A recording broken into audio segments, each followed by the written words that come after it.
संरक्षण दे रहा है हमें। ये बाबा साहब के सपनों का संविधान है कि उन्होंने देश के अंदर रहने वाले प्रत्येक नागरिक को, जो गरीब से गरीब नागरिक है, उसको वो अधिकार दिया जो सामने बैठे हुए हमारे प्रधानमंत्री को होगा। वो ये अधिकार बाहर सड़क पर बैठे हुए एक मजदूर को होने का काम होगा। ये बाबा साहब का संविधान है। मान्यवर, इसे कमजोर करने का काम मैं आप हाथ जोड़कर विनती करता हूं। अभी हमें सौगातें मोदी मिली, एक सेकंड, हमें सौगातें मोदी मिली। हमें सौगातें मोदी में ईद की सवैयां नहीं चाहिए। हमें सौगातें मोदी में शिक्षा दे दीजिए, हमें सौगातें मोदी में रोजगार दे दीजिए, हमें सौगातें मोदी के अंदर मोहब्बत दे दीजिए। ये जो गोलियां छातियों पर लगती है, ये मारना बंद करा दीजिए। हमें सौगातें मोदी में ये कानून देने का काम कर लीजिए। बहुत बहुत धन्यवाद। मान्यवर, वक्फ है क्या? वक्फ एक फरीजा है हर मुसलमान के लिए। जो जिसकी जो हैसियत है, वो अपनी हैसियत के हिसाब से अपनी प्रॉपर्टी को या किसी भी चीज को अल्लाह की राह में वक्फ करता है। दोस्तों, आप तमाम लोग जानते हैं कि वक्फ संशोधन बिल जो है वो इस देश के सदन में पेश कर दिया गया है। लगातार इस पर चर्चाएं चल रही है और एक तरफ ये बात साफ हो गई है कि किस तरीके से एनडीए महागठबंधन मजबूती के साथ इस बिल को सदन में लेकर के आई और उसे पास करवाने की तमाम कोशिशें कर रही है। बहस अभी जारी है और इसी दरमियान कांग्रेस से सहारनपुर के सांसद इमरान मसूद ने इस मौजू पर बात करते हुए जो बयान दिया है वो सुर्खियां बटोर रही है। उन्होंने वक्फ बिल की मुखालफत तो की ही, साथ में उन्होंने सौगाते मोदी का जिक्र किया और ये कहा कि हमें सौगाते मोदी में शिक्षा चाहिए। हमें जो चाहिए वो ये है कि हमारी छाती पर जो हमें गोलियां मार दी जाती है उसके खिलाफ एक सख्त कानून चाहिए। क्या कुछ उन्होंने कहा है, आप इस वीडियो को देखिए। महोदय, बाबा साहेब भीमराव अंबेडकर से लिखे हुए इस संविधान में बाबा साहेब भीमराव अंबेडकर ने हमारे संरक्षण का, देश के अंदर रहने वाले प्रत्येक नागरिक के संरक्षण का वादा किया। बाबा साहेब ने कहा, राजनीतिक लोकतंत्र तब तक नहीं टिक सकता जब तक उसके आधार में सामाजिक लोकतंत्र न हो। और सामाजिक लोकतंत्र का अर्थ है एक ऐसी जीवन शैली जो स्वतंत्रता, समानता और बंधुत्व के जीवन के सिद्धांतों के रूप में मान्यता देती है। मान्यवर, वक्फ बिल ला करके जिन्होंने इस वक्फ बिल को ड्राफ्ट किया, मुझे बड़ा ताज्जुब होता है बार बार। वक्फ के बारे में आपको जानकारी, वक्फ है क्या? वक्फ एक फरीजा है हर मुसलमान के लिए। जो जिसकी जो हैसियत है, वो अपनी हैसियत के हिसाब से अपनी प्रॉपर्टी को या किसी भी चीज को अल्लाह की राह में वक्फ करता है। और इस वक्फ के जो ड्राफ्ट करने वाले लोग थे, जो उन्होंने बिल ड्राफ्ट किया था, उनमें मैक्सिमम लोग वो थे जिनको वक्फ के बारे में जानकारी नहीं थी। और मैं एक बात बहुत दावे के साथ कहता हूं कि 90% लोग ये नहीं बता पाएंगे, मुसलमान के अलावा, कि पाकी और नापाकी क्या होती है। तो आप वक्फ को क्या जानेंगे? ये जो बार बार कह रहे हैं कि मुस्लिम में सदस्य, गैर मुस्लिम सदस्य शामिल होने चाहिए, नहीं होने चाहिए, वक्फ को मुसलमान समझता है, जानता है, इसकी जो जरूरत है उसको पहचानता है, इसलिए इस बात को कहा जा रहा है। वरना सारा प्रबंधन जो वक्फ बोर्ड का है वो तो सरकारों के ही हाथ में। लेकिन इसमें जो सबसे बड़ी बात है कि बार बार ये शोर मच रहा है, जेडीयू भी कहती है, टीडीपी भी कहती है और सहयोगी दल भी कहते हैं कि हमने वक्फ बाय यूजर को खत्म कराने का काम कर दिया। माननीय अध्यक्ष जी, मैं इसकी धारा 3R1 को, जिसके अंदर वक्फ बाय यूजर था, उसको हटा दिया गया।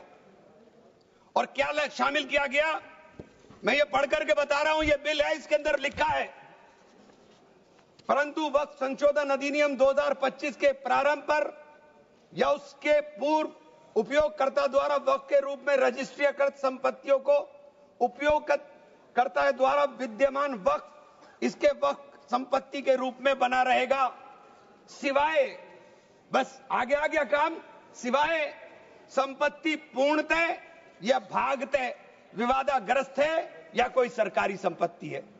माननीय सभापति महोदय, 2005-6 में विभिन्न राज्य के बोर्डों द्वारा सच्चर कमेटी के समक्ष ये कहा गया, दिल्ली में 316, राजस्थान में 60, कर्नाटक में 42, मध्य प्रदेश में 53, उत्तर प्रदेश में 60, उड़ीसा में 53 ऐसी प्रॉपर्टी हैं जिनके ऊपर सरकार के कब्जा किया हुआ है। इसके बाद जब ये लागू हो जाएगा तो इसके ऊपर से वक्फ का अधिकार खत्म हो जाएगा। दूसरी चीज मैं कहना चाह रहा था, जब आपने सिवाय संपूर्ण और पूर्णतः लिखा और या भागतः लिखा तो आपने पूरी तैयारी कर करके लिखा। उत्तर प्रदेश इसका सबसे बड़ा उदाहरण है। उत्तर प्रदेश में 11,400 हेक्टेयर लैंड वक्फ की, 14,000 हेक्टेयर में से 14,500 में से 11,500 हेक्टेयर लैंड को सरकारी घोषित कर दिया गया है। 78% लैंड को सरकारी बता दिया गया है। और सरकारी लैंड कौन सी है? उसमें इमामबाड़ा है, उसमें प्राचीन मस्जिदें हैं, उसमें 500-500 साल के पुराने कब्रिस्तान हैं, उसमें ईदगाहें हैं, गांव-गांव के अंदर बनी हुई मसाजिद हैं। और आप कह रहे हैं कि आपने वक्फ बाय यूजर खत्म करा दिया। ये इतना बड़ा हथियार दे दिया कि आप जाइए लड़ते रहिए। इसके साथ ही इन्होंने कहा कि साहब अब जब कोई विवाद पैदा होगा तो उस विवाद की स्थिति में डेजिग्नेटेड ऑफिसर उसको सुनने का काम करेगा और वो तय करने का काम करेगा कि ये प्रॉपर्टी किसकी है। लेकिन वो तय कब करेगा इसकी कोई समय सीमा नहीं। और जब तक वो तय नहीं करेगा वो प्रॉपर्टी का मालिक सरकार रहने का काम करेगी। तो 11,500 हेक्टेयर लैंड तो उत्तर प्रदेश के अंदर, और कर्नाटक का विवाद सबके सामने है। बड़ा शोर मचा था कर्नाटक में। मैं गया कर्नाटक के अंदर क्या मान्यवर 1,12,000 एकड़ लैंड वक्फ बोर्ड की थी, जिसके अंदर से 71,000 एकड़ लैंड का अलॉटमेंट सरकार ने कर दिया और 19,000 और 20,000 के बीच में वहां के जो दरगाहों के या मुतवल्ली थे उन्होंने अपने परिवारों में बांट लिया। तो ये जो हंगामा बचा, 1999 में एक आदेश आ गया वक्फ ऑलवेज वक्फ, तो ये पुराना आदेश नल एंड वाइड हो गया। सरकारें भाजपा की भी रही, कांग्रेस की भी रही, दोनों सरकारों ने नोटिस इश्यू किए। मैं उन नोटिस की कॉपी भी लेकर आया था। दोनों सरकारों ने नोटिस इश्यू किए, लेकिन जेपीसी ने हंगामा उतरा तो सब हमारे चेयरमैन साहब भी हवाई जहाज लेकर के गए, लेकिन खोदा पहाड़ निकली चुईया, वहां कुछ मिला ही नहीं, वहां कुछ नहीं मिला। इसी तरह से कहना चाहता हूं कि ये जो विवाद वाली स्थिति में आपने डेजिग्नेटेड ऑफिसर का प्रावधान किया, लेकिन उसके सामने ये नहीं लिखा कि ये कब तक तय करेगा। और आप बार बार कहते हैं कि साहब ये जो इसका संरचना होगी, इसकी 22 मेंबर वक्फ काउंसिल में होंगे, उसके अंदर 22 मेंबर में 10 मेंबर मुसलमान होंगे, सही है, 2 महिलाएं होंगी, सही है, लेकिन 12 मेंबर उसके अंदर नॉन मुस्लिम हो जाएंगे। वक्फ बोर्ड के अंदर पूरा का पूरा बहुमत गैर मुस्लिम भाइयों का हो जाएगा। मुझे इससे मतलब नहीं, क्योंकि मैंने अभी कहा कि भाई आप दूसरे जो ट्रस्ट हैं या जो दूसरे धर्म के ट्रस्ट हैं उनके अंदर क्या आप दूसरे धर्म के लोगों को शामिल करने की अनुमति देंगे? नहीं है। काशी विश्वनाथ ट्रस्ट है उत्तर प्रदेश के अंदर, उसका अध्यक्ष पदेन अध्यक्ष जिलाधिकारी होता है, लेकिन उसमें एक क्लॉज लिखा है कि अगर किसी समय कोई जिलाधिकारी मुसलमान होगा तो उससे नीचे का या उससे ऊपर का अधिकारी उसका पदेन चेयरमैन होगा। आप मुसलमान के ऊपर यह शर्त लागू करते हैं, आप मुसलमान के ऊपर यह शर्त लागू करते हैं कि इसके ऊपर लिमिटेशन एक्ट विधेयक के खंड 40A की धारा 107 जो वक्फ संपत्तियों की समय सीमा को अधीन करता था, लिमिटेशन एक्ट लागू करता था, आपने हटा करके 108 और 41 में 108 और 108A को हटा दिया। 1995 का जो वक्फ अधिनियम है उसकी प्रायजता पर रोक लगा दी थी, जिसका अर्थ है कानूनी दावों के समय पाबंदी के बिना आगे बढ़ाया जा सकता है। अब आपने रास्ता खोल दिया वक्फ प्रॉपर्टीज के ऊपर मुकदमों के लिए। जो वक्फ प्रॉपर्टी पर कब्जा बैठ करे हुए लोग हैं, अब वो कब्जा धारक जाकर के एडवर्स पोजेशन का दावा कर सकता है और मालिकाना हक हासिल करने की बात कर सकता है। आपने जो अपराध करने वाले लोग हैं, जो कब्जा करने वाले लोग हैं, वो पहले गैर जमानती हुआ करता था, आपने उसे जमानती कर दिया, आपने उसे अधिकार दे दिया कि तुम कुछ भी करो, तुम्हें जमानत कराने की जरूरत नहीं है। तो आपने तो पूरा का पूरा खुला मैदान उसके सामने खड़ा कर दिया। आपने बार बार कहा कि हम लोग मुसलमानों के हक की बात कर रहे हैं। आप मुझे एक ट्रस्ट बता दीजिए, कोई दूसरा, कोई एक संस्था बता दीजिए जिसके अंदर जो धार्मिक के नाम पर हो और उसके अंदर लिमिटेशन एक्ट ना हो। हमारे ऊपर से हटा रहे हैं, हमारे ऊपर से हटा रहे हैं, बाकी सबको छूट मिलेगी। और ये छूट भी टेम्परेरी है, क्योंकि आपके कानून के जरिए नजर सब समुदाय के जो जमीनें हैं, जो ट्रस्टों के पास पैसा है, उसके ऊपर लगी हुई है। हमारी जमीन, ये बार बार वामसी पोर्टल का जिक्र हो रहा था।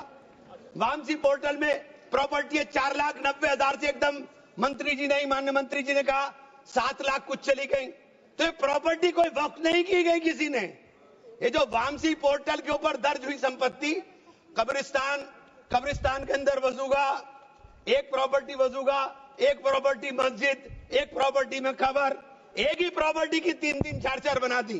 और आपने बता दिया कि वामसी पोर्टल ने, और 10 साल माने मंत्री जी, 10 साल का बहुत समय होता है। जो काम आप 10 साल में पूरी संपत्तियों का रजिस्ट्रेशन नहीं कर सके, मान्यवर प्लीज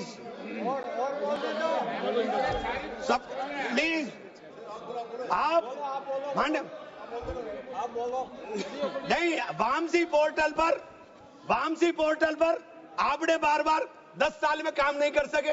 आप कह रहे हैं कि 6 महीने के अंदर सारी संपत्तियों का रजिस्ट्रेशन करा लेना, और सारी संपत्तियों का अगर रजिस्ट्रेशन नहीं होगा तो वो संपत्तियां वक्फ की नहीं बचेंगी। रजिस्ट्रेशन कौन करेगा? रजिस्ट्रेशन आपके अधिकारी करेंगे। जब 10 साल में नहीं कर सके तो 6 महीने में कैसे करेंगे? और ये पूरी तरीके से संविधान विरोधी कानून है। अनुच्छेद 14, अनुच्छेद 16, अनुच्छेद 26 और अनुच्छेद 25 का सीधे ओवरलैपिंग करने का काम करता है। आपसे अनुरोध है कि माननीय 2 मिनट का समय और दे दें। ये बार बार कहते हैं कि प्रैक्टिसिंग मुस्लिम। आप एक बात बता दीजिए, आप प्रैक्टिसिंग मुस्लिम की बात कर रहे हैं, आप किस तरह तय करेंगे कौन प्रैक्टिसिंग मुस्लिम है? ये कौन बताएगा कि आपकी क्या परिभाषा है प्रैक्टिसिंग मुस्लिम की? सारे मुसलमान 5 वक्त नमाज नहीं पढ़ते, सारे मुसलमान रोजा भी नहीं रखते, और उसका पैमाना क्या होगा कि वो मुसलमान है कि नहीं है? तो ये आपने रास्ते इस तरह खोल करके ये सीधे जो संविधान के अंदर हमारी धारा 14 में अधिकार है, उसके ऊपर आपने अतिक्रमण करने का काम कर दिया। मैं आप लोग एक माननीय चेन्नप्पा रेड्डी के एक कथन को जरूर कहना चाहूंगा। हमारी परंपरा में सहिष्णुता सिखाती है, हमारा संविधान, ये संविधान हमें सहिष्णुता का अभ्यास कराता है। हमें इसे कमजोर नहीं करना चाहिए। यही संरक्षण दे रहा है हमें। ये बाबा साहब के सपनों का संविधान है कि उन्होंने देश के अंदर रहने वाले प्रत्येक नागरिक को, जो गरीब से गरीब नागरिक है, उसको वो अधिकार दिया जो सामने बैठे हुए हमारे प्रधानमंत्री को होगा। वो ये अधिकार बाहर सड़क पर बैठे हुए एक मजदूर को होने का काम होगा। ये बाबा साहब का संविधान है। मान्यवर, इसे कमजोर करने का काम मैं आप हाथ जोड़कर विनती करता हूं। अभी हमें सौगाते मोदी मिली, 1 सेकंड, हमें सौगाते मोदी मिली। हमें सौगाते मोदी में ईद की सवैयां नहीं चाहिए, हमें सौगाते मोदी में शिक्षा दे दीजिए, हमें सौगाते मोदी में रोजगार दे दीजिए, हमें सौगाते मोदी के अंदर मोहब्बत दे दीजिए। ये जो गोलियां छातियों पर लगती है, ये मारना बंद करा दीजिए। हमें सौगाते मोदी में ये कानून देने का काम कर लीजिए। बहुत बहुत धन्यवाद। मान्यवर, देखा आपने इस वीडियो को, बड़ी बेबाकी के साथ सहारनपुर के सांसद इमरान मसूद ने इस मुद्दे पर अपनी बात रखी है। इस वीडियो को देखने के बाद आपका क्या सारे ख्याल है, अपनी राय कमेंट सेक्शन में जरूर दीजिए।